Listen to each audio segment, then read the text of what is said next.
अमरावती जिले के दरियापुर तहसील में राज्य महामार्ग पर एक तेज रफ्तार कार ने बाइक को टक्कर मार दी। इस हादसे में बाइक सवार दंपत्ति की घटनास्थल पर ही मौत हो गई। मृत वानखेड़े दंपत्ति अकोला जिले के अकोट तहसील के रहने वाले थे। अकोला जिले के अकोट तहसील के बांबरडा गांव निवासी रामेश्वर वानखेड़े अपनी पत्नी चंदा के साथ अपने रिश्तेदार के यहां अमरावती आ रहे थे। इसी दौरान दरियापुर तहसील में राज्य महामार्ग पर खोलापुर पुलिस थाना अंतर्गत एक तेज रफ्तार कार ने उनकी बाइक को टक्कर मार दी। हादसा इतना जोरदार था कि बाइक सवार वानखेड़े दंपत्ति बाइक से नीचे गिर गए और कुछ दूर तक घसीटते हुए गए। हादसे में गंभीर चोट आने से दोनों की घटनास्थल पर ही मृत्यु हो गई। शाम के वक्त हुए इस हादसे के बाद मार्ग पर वाहनों की आवाजाही भी प्रभावित हुई। स्थानीय लोगों द्वारा पुलिस को इसकी जानकारी दी गई, जिसके बाद खोलापुर पुलिस की टीम घटनास्थल पर पहुंची और यातायात सामान्य करने के बाद मृतकों के शव को पोस्टमार्टम के लिए भेज दिया। राज्य में भर्ती प्रक्रिया बंद होने के कारण परियोजना प्रभावित शिक्षित बेरोजगारों को आयु सीमा पार करने के बाद भी नौकरी नहीं मिली। इस ओर सरकार का ध्यान आकर्षित करने के लिए शिक्षित बेरोजगार परियोजना प्रभावित संगठन के सदस्यों ने अकोला में जिलाधिकारी कार्यालय के सामने अनोखा आंदोलन किया। शिक्षित बेरोजगार संगठन ने अकोला जिलाधिकारी कार्यालय के सामने एक अनोखा आंदोलन किया। देश और राज्य के विकास के लिए जन किसानों ने अपनी जमीन और घरों का अधिग्रहण किया। उन परियोजना पीड़ितों को बदले में किसी भी तरह का उचित मुआवजा नहीं मिला और न ही उनके बच्चों को सरकारी नौकरियों में शामिल किया गया। संगठन के माध्यम से कई आंदोलन, मोर्चा, भूख हड़ताल, निवेदन दिए गए, लेकिन सरकार ने इस ओर ध्यान नहीं दिया। इसलिए संगठन ने अकोला जिलाधिकारी कार्यालय के सामने झुकझुक गाड़ी आंदोलन कर जिलाधिकारी को निवेदन सौंपा। सुरू करण्यात यावी अशी आज आजच्या निवेदनातून मागणी करण्यात येत आहे। आज अनेक दिवसापासून प्रकल्पग्रस्त बेरोजगारांचे आंदोलन हे कोरोना काळापासून थांबले होते, परंतु आजपासून प्रकल्पग्रस्त राज्यात आंदोलनाची धुरा परत सुरुवात करीत आहे। त्यामुळे मी राज्य शासनाला असे आवाहन करेल की प्रकल्पग्रस्तांची पूर्वत एकदा विशेष भरती मोहीम राबवून राज्यातील वर्ग 3 आणि वर्ग 4 च्या एकूण कर्मचाऱ्याच्या प्रमाणात प्रकल्पग्रस्तांचा 5% आरक्षण कोटा तात्काळ पूर्ण कराव्या आणि भरती प्रक्रिया आली की त्याच्यावर स्थगिती येते असे वारंवार बेरोजगारांच्या लक्षात येत असल्याने त्याच्यावर सुद्धा तोडगा शासनाने काढावा आणि बेरोजगारांची जे काही वयोमर्यादा आहे आणि नुकसान होत आहे, एका जागेसाठी 1-1 लाख अर्ज जर येत असतील तर बेरोजगार हे किती व्यथित आहे, दुर्लक्षित आहे हे शासनाने ओळखावे।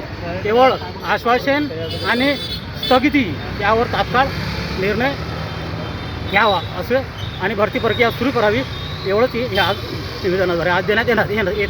जिला परिषद के सभापतियों के चुनाव में संबंध में बंबई उच्च न्यायालय की नागपुर खंडपीठ ने मंगलवार को 9 नवंबर को अमरावती विभागीय आयुक्त के समक्ष सुनवाई का आदेश दिया, जिससे जिला परिषद की विभिन्न विषय समितियों के 4 सभापति पदों के लिए हुए चुनाव के नतीजे अब घोषित किए जा सकते हैं। जहां 15 अक्टूबर को जिला परिषद की विशेष बैठक में जिला परिषद के सामाजिक कल्याण, महिला एवं बाल कल्याण एवं विषय समितियों के 4 सभापति पदों के लिए चुनाव हुआ, वहीं अमरावती विभागीय आयुक्त ने शिवसेना ठाकरे गुट की जिला परिषद सदस्य लता पवार को सदस्य पद के लिए अयोग्य घोषित करने का आदेश दिया। इस आदेश के खिलाफ दायर याचिका की पृष्ठभूमि में बंबई उच्च न्यायालय की नागपुर बेंच ने सभापति पद के लिए चुनाव प्रक्रिया को पूरा करने और अगले आदेश तक चुनाव परिणाम घोषित करने की प्रक्रिया को रोकने का आदेश दिया था। इसके बाद शिवसेना ठाकरे समूह की जिला परिषद सदस्य लता पवार की सदस्यता रद्द करने के मामले की सुनवाई 1 नवंबर को बॉम्बे हाई कोर्ट की नागपुर बेंच में हुई, जिसके बाद अब जिला परिषद के 4 सभापति पदों के लिए हुए चुनाव के नतीजे घोषित करने का रास्ता साफ हो गया है। महाराष्ट्र राज्य में वर्तमान में 150 छोटी बड़ी गौशालाएं हैं और इन गौशालों में वृद्ध, विकलांग, दुर्घटना के शिकार, बीमार और अनाथ मवेशियों की देखभाल की जाती है। वर्तमान में लगभग 2 लाख गोवंशों की गोरक्षण संस्था द्वारा बिना किसी सरकारी सहायता के देखभाल की जा रही है। गौशालाओं को सशक्त बनाने के लिए अन्य राज्यों द्वारा राज्य गौ सेवा आयोगों की स्थापना की गई है। इसमें गुजरात, राजस्थान, मध्य प्रदेश, उत्तर प्रदेश, हरियाणा, पंजाब, कर्नाटक, दिल्ली और अन्य राज्य शामिल है। यहाँ की गौशालाओं को राज्य सरकार द्वारा वित्तीय सहायता प्रदान कर कुशल और परिपूर्ण बनाया गया है। वे स्थानीय नस्ल के मवेशियों के संरक्षण और संवर्धन का कार्य भी कर रहे हैं।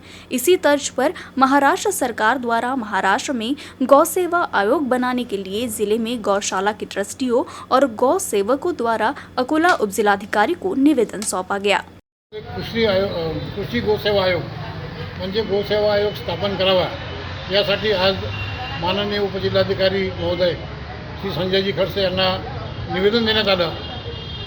देशातल्या कमीत कमी 12 राज्यामध्ये गोसेवा आयोग आहे आणि गाई गोवंश याच्या संबंधामध्ये त्याचं देखभाल करण्याचा, त्याचं संगोपन करण्याचा, त्याचं नियोजन करण्याचं संपूर्ण कार्य जे आहे त्या गोसेवा आयोगाच्या माध्यमातून होते। महाराष्ट्रामध्ये तसं कोणताही आयोग नसल्यामुळे आज शेतकरी स्वतःच्या भरोशावर किंवा गोशाळा ज्या आहेत त्या स्वतःच्या भरोशावर गोवंशाचं संगोपन संवर्धन करत आहे। त्यांना कोणतीही शासकीय आर्थिक मदत मिळत नाही। सामाजिक दानातून जी काही रक्कम येते त्याच्या आधारावर गोवंशाचं पालन गौशाला करत आहेत। जालना छपरा साप्ताहिक स्पेशल ट्रेन को जालना औरंगाबाद मनमाड़ होते हुए छपरा के लिए डाइवर्ट कर दिया गया है, जिससे परभनी, हिंगोली, वाशिम, अकोला जिलों के यात्री प्रभावित हुए हैं। जालना छपरा साप्ताहिक विशेष ट्रेन को रेल राज्य मंत्री राव साहेब दानवे ने 26 अक्टूबर को हरी झंडी दिखाकर रवाना किया। यह ट्रेन जालना, परभनी, पूर्णा, हिंगोली, वाशिम और अकोला होते हुए छपरा जाने वाली थी। ये बात खुद दानवे ने इस कार्यक्रम में कही थी।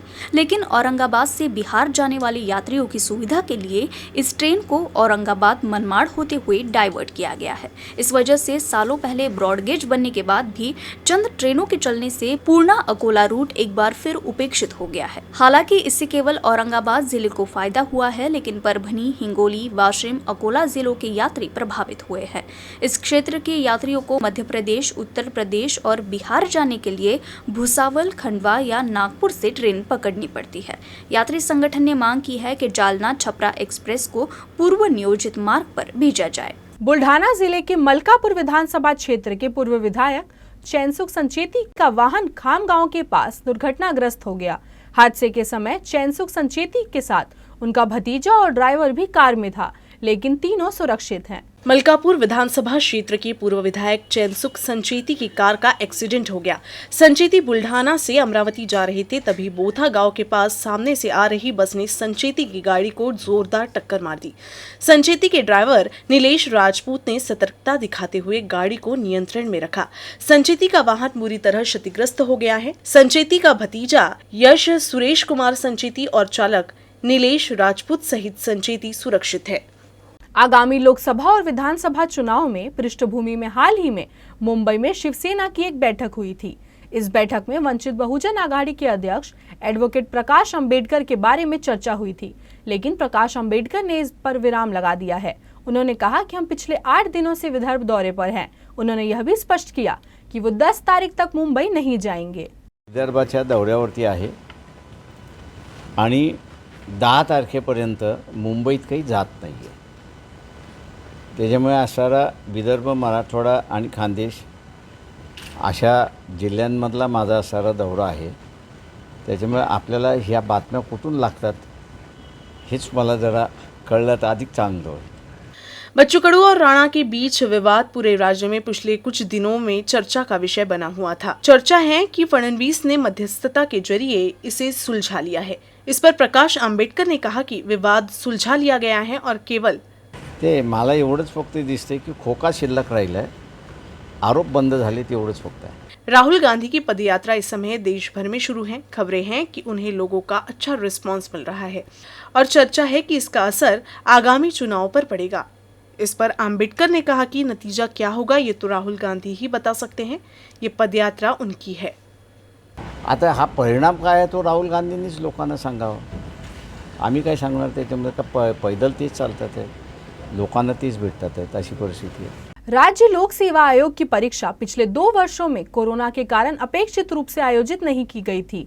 इसके लिए 2023 एमपीएससी परीक्षा पैटर्न में बदलाव होगा, तो 2022 का उन हजारों उम्मीदवारों का आखिरी प्रयास होगा जो पिछले 4, 5 या अधिक वर्षों से MPSC परीक्षा की तैयारी कर रहे हैं। इसलिए पदवीधर युवा शक्ति एसोसिएशन के अध्यक्ष शरद झांबरे पाटिल ने मांग की है कि राज्य सेवा 2022 भर्ती प्रक्रिया में पदों की संख्या बढ़ाई जाए।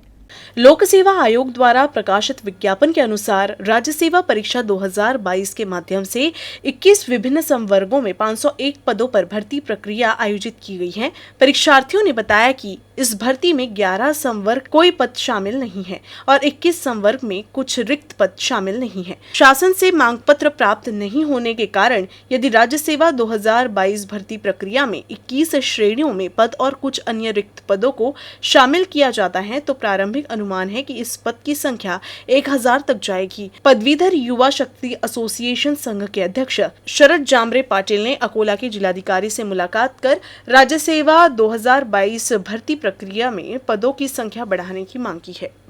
जिल्हाधिकारी महोदयांनी काल निवेदन दिलं आहे। मी MPSCचा निकाल 5-5 वर्ष लागत नाही आहे आणि आता सरकारने जी जाहिरात काढली आहे की त्यामध्ये 501 जागा काढल्या आहे आणि वास्तविक पाहता लाखो विद्यार्थी आहेत, हजारो विद्यार्थी आहेत। या विद्यार्थ्यांनी दिवस रात्र मेहनत करून कष्टाने आपल्या वडिलांनी त्यांना आपला अहोरात्र राबून शेतात आपल्या पोराला शिकवलं आहे।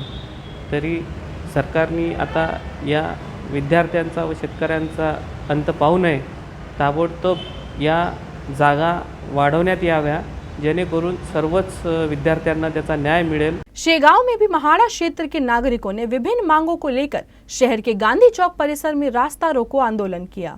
शेगांव विकास योजना में मातंगपुरी बस्ती के नागरिकों को महाड़ा कॉलोनी में स्थानांतरित कर दिया गया है। सरकार ने नागरिकों को अपर्याप्त सुविधा प्रदान की है और कई जरूरतमंद लोगों को फ्लैट नहीं दिया गया है।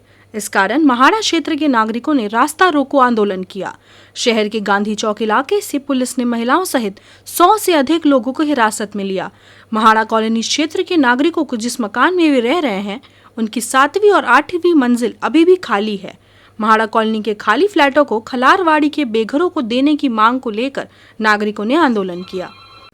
खबरों का सिलसिला आगे यूं ही जारी रहेगा। आप देखते रहिए UCN न्यूज। नमस्कार।